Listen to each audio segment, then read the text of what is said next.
20-minute trader here, and welcome to this video on how an option expiry date works. In this video, we will be discussing what option expiry dates are, how they have time decay, why the further out the expiry, the more expensive and valuable the contract, and how they can vary for different stocks. When you purchase an option contract for a specific stock, whether a put option or a call option, the first thing you are asked is what expiry you would like to select. What exactly are option expiry dates? This is the date when the option contract will expire, and the trader must either exercise the option or let it expire worthless. If you have any questions on what an option is, I recommend my videos called What is a Call Option and What is a Put Option. Otherwise, this video will be too advanced to understand. Now, let's talk about time decay. Time decay is the gradual erosion of an option's value as it approaches its expiry date. The closer the option is to expiration, the faster it loses value. This means that options with shorter expiry dates are cheaper than those with longer expiry dates, all else being equal. Which is also why the further out the expiry, the more expensive and valuable the contract. When an option has a longer expiry date, there is more time for the underlying asset to move in favor of the option contract holder. This means that the option holder has a higher probability of making a profit, and as a result, the option contract is more valuable. Conversely, options with a shorter expiry date are less valuable, as there is less time for the underlying asset to move in favor of the option holder.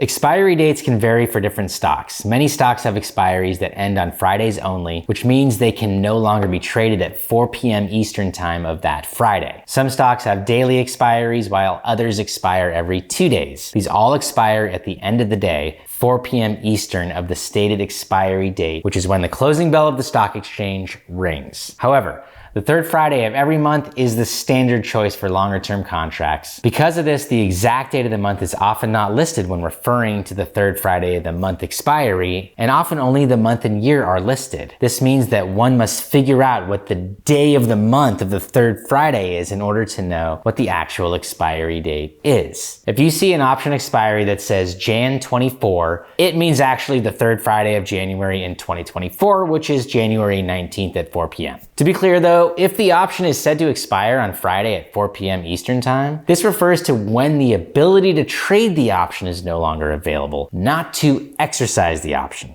Meaning after 4 p.m. US Eastern time of the expiry date, no more trading of the option contract may occur. However, the holder now has hours or days to decide to exercise that option if they choose to. Often the final cutoff time for this is the following Sunday at 11:59 a.m.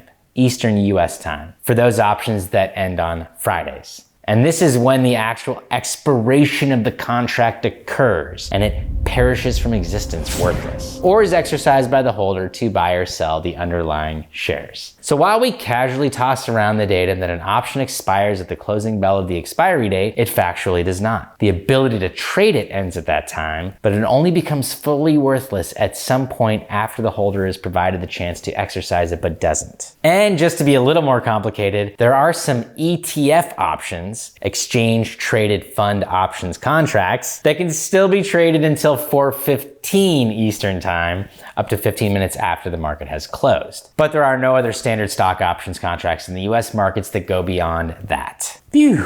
This ability to settle and exercise options contracts after the bell is one reason why you may see after hours trading that shows a sharp spike or sharp edge drop or rise in the share price evidenced on an extended hours stock price chart. It's one transaction at a lower price or a higher price depending on whether it is a put or a call. This is often because an option holder is settling the contract by exercising the option to buy the shares for the strike price they have a contract for, which is usually different than its current market value. And the interchange occurs and is recorded on the chart. Go ahead and exercise the option to like and subscribe this video before it expires to help us with the YouTube algo. Finally, let's discuss why choosing an option that expires very soon can be cheaper but much less likely to be profitable. Options with shorter expiry dates are generally cheaper, as we discussed earlier. However, they are also much less likely to be profitable due to the lack of time for the underlying share price to move in the direction that the option holder needs it to move in order for it to be profitable. In conclusion,